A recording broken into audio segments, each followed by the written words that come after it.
A esta hora, noticias económicas en nuestra pantalla. ¿Cómo le va? Bienvenido. Vamos a chequear titulares. El abrazo de la serpiente del Fondo Monetario Internacional agita el panorama político-económico en Ecuador. Este lunes, Estados Unidos y Japón firmaron un acuerdo comercial limitado.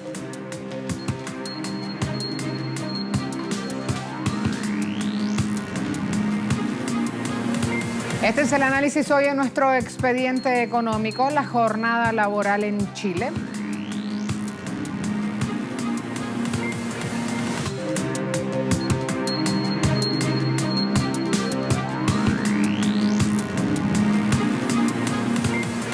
En Ecuador siguen las fuertes protestas contra el paquetazo económico firmado por el presidente Lenín Moreno. Las protestas por el aumento en los precios del combustible provocaron bloqueos de carreteras y enfrentamientos entre manifestantes y policías. También en la jornada de ayer pasó esto, principalmente a lo largo de la carretera panamericana. Calles de ciudades como Quito también vieron barricadas, lo que dejó a algunos residentes incapaces de viajar, incluso a pie. Por su parte, la organización indígena Paraguas Conai, el más grande de su tipo, afirmó que las manifestaciones seguirán hasta que el presidente Moreno retire la medida aprobada la semana pasada que elimina los subsidios al combustible. Hay que señalar que el gobierno de Lenín Moreno, además de terminar con estos subsidios, recortó la fuerza laboral del Estado y planea algunas privatizaciones. Nos coge a nosotros, a los pobres, directamente meternos la mano en el bolsillo y subiendo la gasolina y el diésel.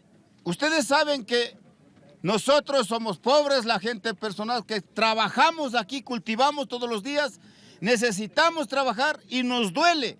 A los ricos perdonan y a los pobres nos sacan. Por esa razón estamos nosotros aquí, para defender lo nuestro, nada más. Esta afectación causa malestar en todo el país, no solo a nosotros como transportistas. Nos elevan el precio de repuestos, nos elevan el precio de derivados del combustible, materiales en la mina. Entonces, si nosotros vamos a entregar materiales al pueblo, lógicamente que nos toca elevar los precios. Y al pueblo tampoco le gusta que suban, que se eleven estos precios. Entonces, llegado a este caso, quien sufre es el pueblo. Claro que sí, quien sufre es el pueblo, terminado el testimonio. Tengan en cuenta dos puntos fundamentales. Uno, Ecuador está dolarizado, ¿sí? Luego, con todo lo que esto implica y los análisis respectivos.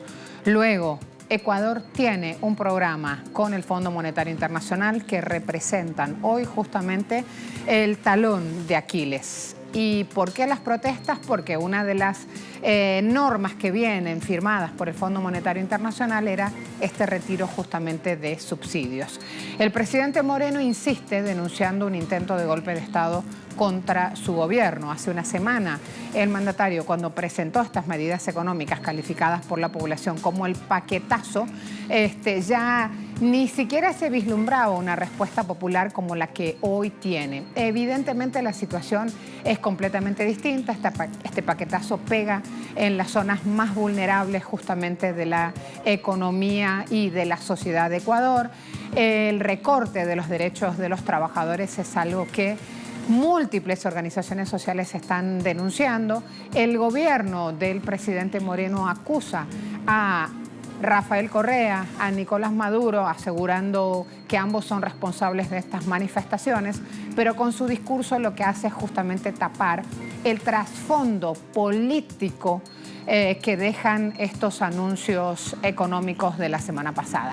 Así entonces, hoy lo que tenemos es que este presidente no quiere negociar en absoluto y califica de zánganos a quienes están en las calles justamente pidiendo, bregando por las libertades, no solo laborales, sino también civiles en el país, que hoy tiene un estado de excepción vigente. También en México hay protestas, en este caso de los taxistas, contra las plataformas digitales de transporte que están operando en la nación. Más de 700.000 taxistas en todo el territorio nacional se ven aplicados con unas medidas en desmedro de su profesión. Denuncian a Uber dicen, no es posible que haya un trato especial a los automóviles que usan estas aplicaciones y que la ley aplique a todos los conductores. ¿Por qué? Porque estos conductores de taxis no requieren pagar una concesión para prestar el servicio de transporte de pasajeros como ocurre con los taxis normales. Es la histórica cuestión de Uber y los conductores Uber que no pagan, por ejemplo, impuestos como sí lo hacen estos conductores de taxis que están viendo allí. Así que tenemos que decir ahora, México es un punto geográfico más de las distintas capitales del mundo que se manifiesta también en contra de esta operatoria vía Uber. Que los ingresos a nosotros nos han disminuido en un 70%. Literal, ¿sí? Hay que sacar gasolina, hay que sacar cuenta, hay que sacar para la casa de uno. Las plataformas digitales, que es una competencia desleal acerca de nuestras organizaciones, como es el taxi. Allí tenían los testimonios. A la vuelta, diálogo comercial China-Estados Unidos. Vamos a plantear este punto también.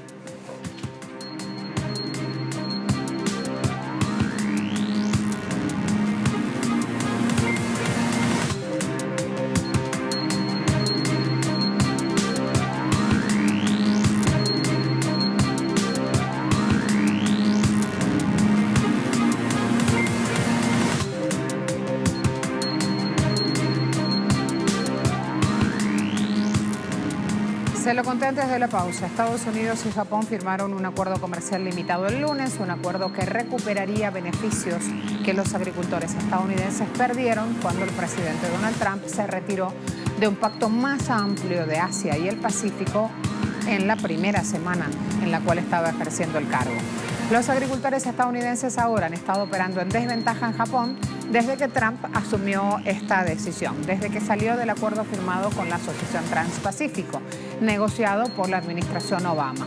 Solo por haber sido negociado con Obama no lo quería. Los otros 11 países, incluidos los grandes productores agrícolas, caso Nueva Zelanda, caso Canadá, seguían y siguieron adelante sin Estados Unidos y disfrutaban de un trato preferencial con Japón. Si bien recompensa ahora la nueva firma, una rúbrica que se hizo ayer, si bien recompensa a estos agricultores, hay un nuevo mini acuerdo que no resuelve las diferencias gruesas sobre justamente las condiciones comerciales de automóviles, por ejemplo. Trump ha dicho que ambos países siguen trabajando en un acuerdo más integral, pero los fabricantes de autos japoneses están decepcionados que Estados Unidos mantenga tarifas existentes en 2,5%. El Pacto Comercial Limitado, así se llamó este acuerdo, incluye compromisos de apertura de mercado sobre $40.000 millones en comercio digital. Trump se quejó durante mucho tiempo del gran déficit comercial de su país con Japón, que llegó a ser de $58.000 millones el año pasado, y así entonces hasta ahora no logra encontrarle una vuelta efectiva. Una vez que este acuerdo entre en vigencia, los aranceles japoneses se eliminarán por completo para que Japón no nos cobre como lo han hecho por muchos años. Y eso lo apreciamos. Y redujo más del 90% de las exportaciones agrícolas de los Estados Unidos. Eso es una gran cosa porque nos están cobrando muchos aranceles, por lo que está bien que cobremos. Pero no podemos hacer que otros países cobren nuestros agricultores, ganaderos y productores. Ahora podrán competir de manera justa en Japón contra los principales competidores de todo el mundo. Además de estos acuerdos agrícolas, el acuerdo digital extraordinario que estamos firmando, por lo que el acuerdo digital es un gran negocio por derecho propio. Estamos firmando hoy estándares sobre los $40.000 millones en comercio digital entre los Estados Unidos y Japón. Así que a veces hemos tenido un debate muy serio y feroz, que a veces es natural, pero en realidad todo el ambiente era algo para tratar de apuntar al mismo objetivo, para obtener un resultado beneficioso para ambos, que es algo de lo que yo me siento muy honrado de firmar esta tarde. Hay un conflicto comercial que parece ser más complicado que el anterior y es el que protagonizan Estados Unidos y China. Para tratar de llegar a algún punto de inflexión en la negociación, delegados reanudarán el diálogo este jueves próximo en Washington. Una señal de esperanza después de meses de deterioro de relaciones bilaterales, el principal enviado comercial de Beijing, Liu He, se reunirá con el representante comercial de Estados Unidos, Lighthizer, y con el secretario del Tesoro, Steven Mnuchin. Las conversaciones estarán centradas en áreas claves que generan preocupación en los estadounidenses desde el año pasado. Hablamos de los derechos de propiedad intelectual, transferencia forzada de tecnología patentada, agricultura y también de la implementación de lo negociado. Los mercados se mantienen atentos. Las acciones estadounidenses terminaron a la baja en el día de ayer, tensas por lo que pueda salir de esta ronda de negociaciones.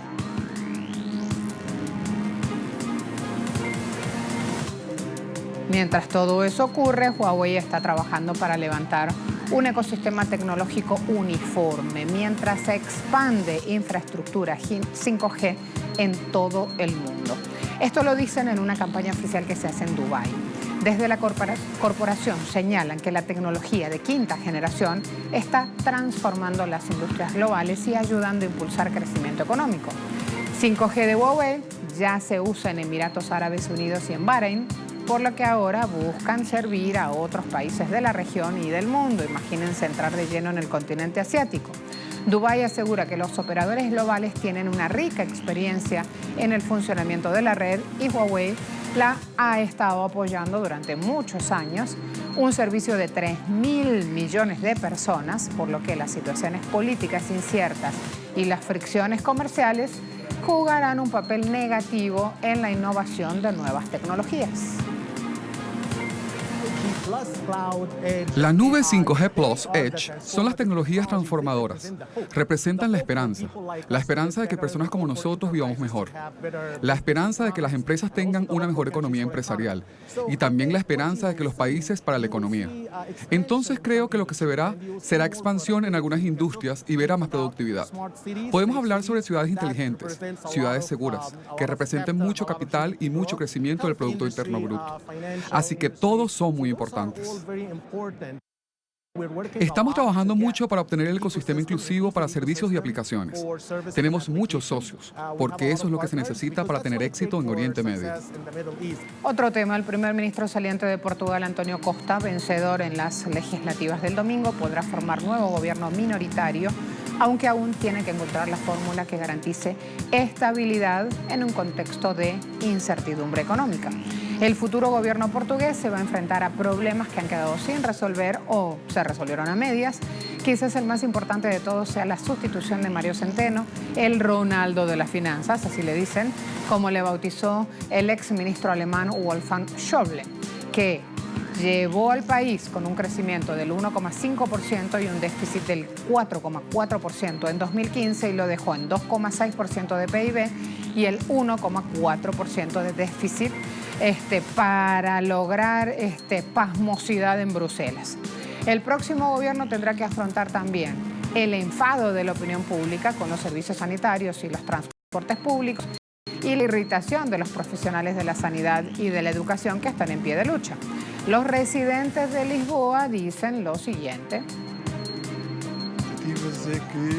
La expectativa es que habrá menos desigualdad, más salud y equilibrio social, particularmente en torno a las personas sin hogar y sin vivienda.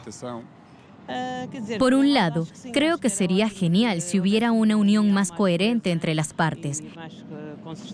Pero por otro lado, no sé si será bueno, si creará más discusiones entre ellos. Discusiones se dan en Chile y tienen que ver con un asunto laboral, ya le cuento.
Vamos a ver, en Chile se disputa la reforma laboral entre el Partido Comunista y el gobierno que preside Sebastián Piñera.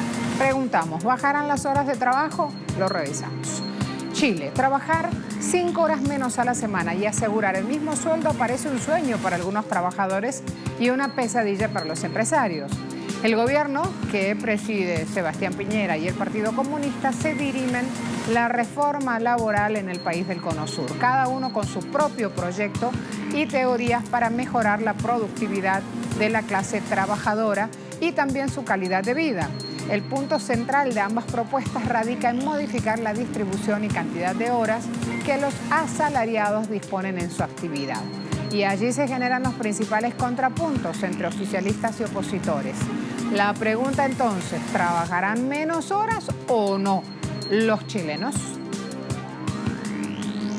El Partido Comunista Frente Político presentó su proyecto en la Comisión de Trabajo de la Cámara de Diputados de Chile y a inicios de septiembre recibió la aprobación de sus artículos principales, por 7 votos contra 6. Así, la posible norma debería ser votada próximamente en el Congreso de la ciudad de Valparaíso, ingresando por diputados. Pero, ¿en qué consiste esta hoja de ruta planteada por el Frente Político de gran relevancia en la nación suramericana? El marco regulatorio estipula modificar el tope máximo de tiempo trabajado y reducirlo hasta las 40 horas por semana. En la actualidad, el límite es de 45 horas. Y antes de las modificaciones legales de 2005, era de 48 horas por cada 7 días. Entre los principales argumentos de aquel partido de izquierda, se destaca que el exceso de carga horaria en el trabajo repercute en estrés, cansancio y aumenta el ausentismo. Asimismo, los rojos afirman que tras la reducción de hace 14 años, no se perjudicó el crecimiento económico de Chile. Del otro lado está el Ejecutivo, que hasta ahora no tiene una propuesta clara. En mayo pasado se planteó una posible reforma, pero tras algunas modificaciones, finalmente se espera que próximamente el gobierno de Sebastián Piñera presente su proyecto en la Cámara de Senadores. Entre sus pilares, la flexibilización impulsada por Piñera plantearía que se trabajen 108 horas mensuales, igual que en la actualidad, y que se administren las jornadas en eventuales acuerdos que los empleados tendrían con sus patrones. Dicho de un modo más sencillo, se mantiene el total de horas por mes. En el plano ideal, Piñera sostiene que el promedio de horas trabajadas sea de 44 por semana en 2020, para llegar a 41 en 2027, reduciendo el número de modo gradual. El otro factor clave de la reforma oficialista estipula que la semana laboral tenga un mínimo de 4 días y un máximo de 6. De hecho, los trabajadores que obtengan el beneplácito de sus superiores podrían acomodar sus días de actividad para tener 3 días libres en la semana, acumulando las horas pendientes en otras jornadas. Por ahora, todo radica en anuncios, porque el texto todavía no ingresó en el Parlamento chileno. Una de las preguntas que se hace a la gente, ¿cuál sería entonces el resultado de reducir la jornada laboral? Existen muchas variables. Mejoraría productividad, bajaría puestos de trabajo, promovería la flojera. Hay un sinfín de voces y los investigadores también ahora tienen su turno de hablar. Si bien el presidente de Chile, Sebastián Piñera, asegura que la reforma laboral que impulsa el comunismo provocaría la pérdida de 250.000 puestos de trabajo con la disminución de la jornada laboral, desde el Centro Estratégico Latinoamericano de Geopolítica afirman que reducir la semana laboral a 40 horas hubiese creado en 2018 hasta unos 37.000 nuevos empleos. Además, se habría generado un incremento del Producto Interno Bruto en Chile de hasta 2,1%, que equivale a un aumento de $5.000 millones en la producción de bienes y servicios.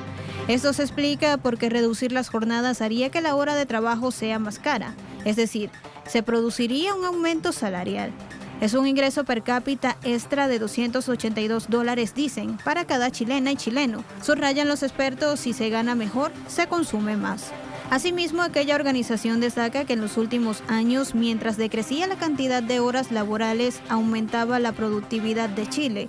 Incluso entre 2005 y 2006, cuando se redujo de 48 a 45 el tope de horas laboradas por semana, la productividad subió 0,9 puntos. El único tramo de desaceleración fue entre 2009 y 2010, en medio de una crisis económica global. Y obviamente los avances tecnológicos también influyeron en la actividad de esa nación del Cono Sur.